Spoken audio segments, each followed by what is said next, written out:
तू तो मेरा बहादुर बेटा है, रोना नहीं, क्योंकि लड़के रोते नहीं हैं। कोई देखेगा तो क्या कहेगा? क्या कभी तुमने पापा या दादाजी को रोते देखा है? अगर तुम्हारे दोस्त देख लेंगे तो फिर तुम्हारी खिल्ली उड़ाएंगे। फिर ना कहना कि मम्मा देखो सब मेरा मजाक उड़ा रहे हैं। अनामिका अपने बेटे राहुल से कहती है। राहुल बोला, ठीक है, अब मैं नहीं रोऊंगा, पर एक बात बताओ मम्मा, आखिर लड़कों को क्यों नहीं रोना चाहिए? हाँ, पापा को रोते नहीं देखा, पर दादाजी को मैंने रोते हुए देखा है। पर जब मैंने उनसे कारण पूछा तो उन्होंने अपने आंसू छुपा लिए और मुझसे बोले कि मेरी आंखों में कुछ चला गया था। मुझे ऐसा लग रहा था मानो वे रो रहे थे। क्या मुझे इसके बारे में पापा से कहना चाहिए? अनामिका बोली, कोई ज़रूरत नहीं है पापा से इस बारे में बात करने की। और भला तुम्हारे दादाजी को कमी ही क्या है इस घर में जो वो रोएंगे? हो ना हो ज़रूर उनकी आंखों में कुछ चला गया होगा।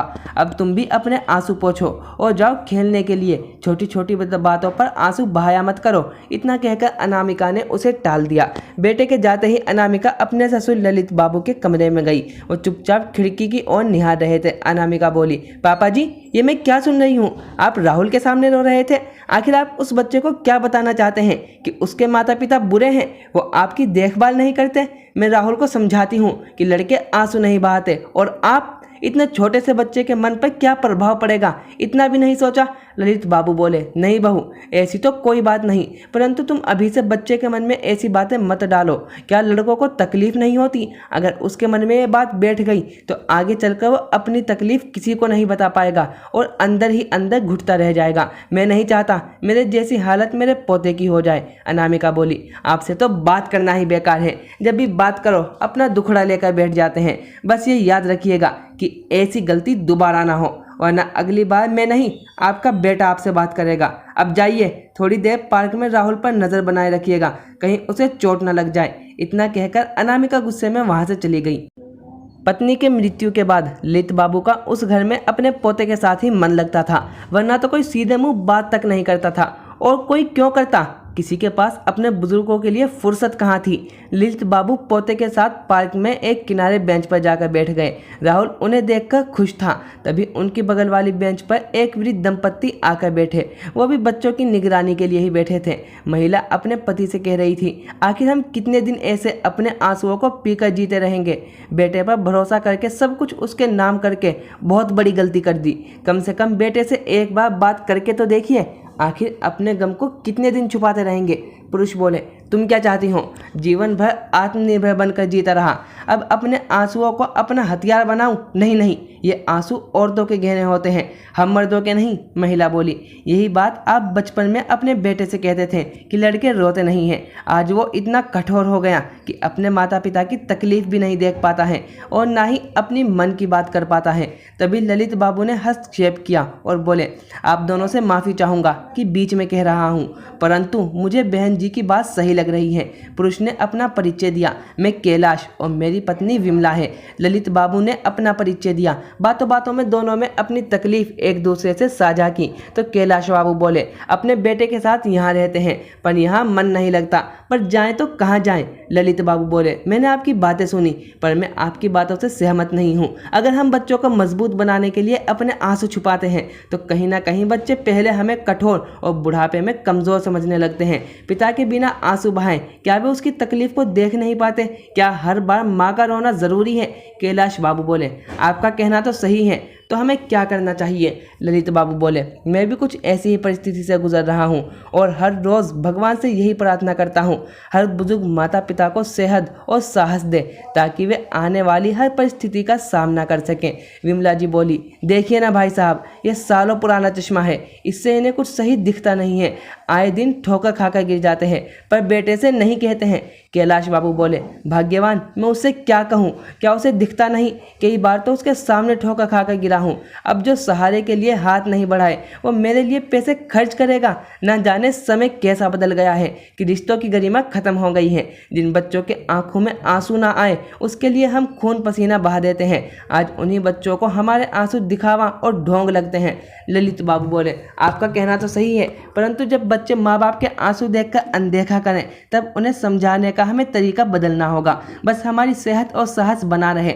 आखिर कितने दिनों तक हम रिश्तों की गरिमा माँ को संभालेंगे। अपने बच्चों को हमें याद दिलाना होगा कि अगर घी सीधे तरीके से नहीं निकलता है तो उंगली टेढ़ी भी की जा सकती है। फिर दोनों बैठकर बात विचार किए। करीब आधे घंटे बाद राहुल आया। दादाजी घर चलो, मैं थक गया हूँ। ललित बाबू मुस्कुराकर पोते को लेकर घर चले गए और किशोर बाबू भी बच्चों और पत्नी के साथ घर चले गए। इधर ललित बाबू का बेटा विकास घर आ चुका था। जैसे ही वो आए, अनामिका बोली, लो आ गए आपके रोने वाले पिता, और बेटा समझा लो। इतना कहकर अनामिका चली गई। राहुल सर झुकाए खड़ा था। ललित बाबू बोले, बेटा राहुल, अपने आंसुओं को छुपाने में कोई बहादुरी नहीं होती। अगर तकलीफ होती है तो लड़का हो या लड़की, आंखों से आंसू बह ही जाते हैं। जाओ हाथ पैर धोकर पढ़ाई करो। राहुल चुपचाप अपने कमरे में चला गया। पिता के इस नए तेवर को देखकर विकास चौंक गया। विकास बोला, पापा ये मैं क्या सुन रहा हूँ? ललित बाबू बोले, बहू ने तुम्हें जितना कुछ सुनाया, अगर तुम उसे सही मान लिए हो तो सवाल क्यों कर रहे हो?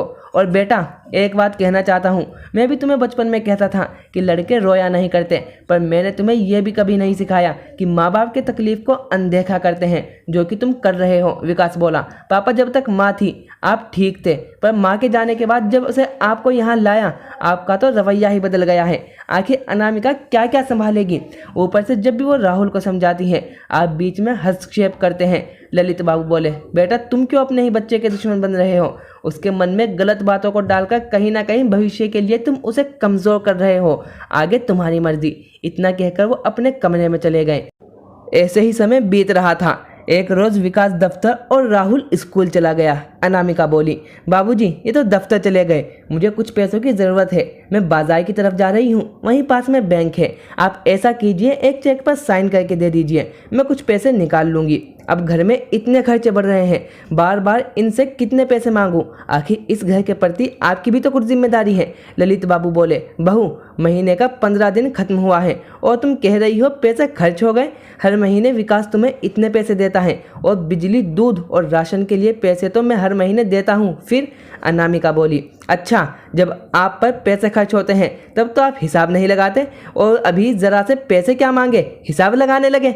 रखिए अपने पैसे अपने पास और अपना इंतज़ाम खुद कर लीजिएगा। इतना कहकर वो घर से चली गई। उस रोज़ ललित बाबू को सब्र का बांध टूट गया। उन्होंने तुरंत अपने बेटे को फ़ोन किया और बोले, आज तक मैं तुम्हें घर की परेशानी कभी नहीं बताता था, पर आज कह रहा हूँ, तुम्हारे साथ रहना मेरा मुश्किल हो गया है।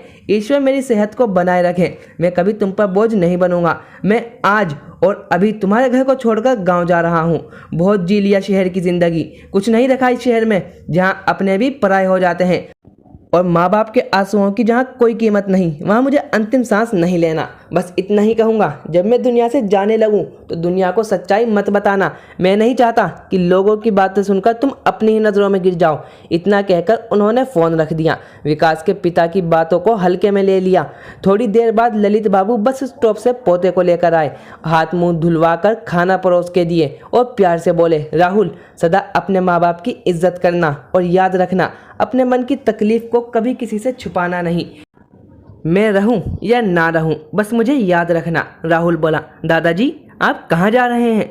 ललित बाबू बोले, इज्जत की ज़िंदगी जीने जा रहा हूँ बेटा, शहर की ज़िंदगी रास नहीं आ रही है। अब तुम आराम करो और अंदर से दरवाज़ा बंद कर लो, जब तुम्हारी मम्मा आए तभी खोलना। अबोध बालक समझ ना सका और दादा की बात मान गया। करीब करीब 4 बजे तक अनामिका घर लौटी। राहुल ने सारी बात बताई। अनामिका बोली, चलो अच्छा है, पिंड छूटा अच्छा हुआ चले गए। माँ की बातों को सुनकर राहुल रोने लगा। अनामिका बोली, फिर तुम रो रहे हो? मैंने क्या कहा था? राहुल बोला, मम्मा दादाजी को तकलीफ हुई तभी वो इस घर को छोड़कर चले गए, किसी ने उनके आंसुओं को नहीं देखा। अब आप क्या चाहती हो, मैं भी ना रहूं?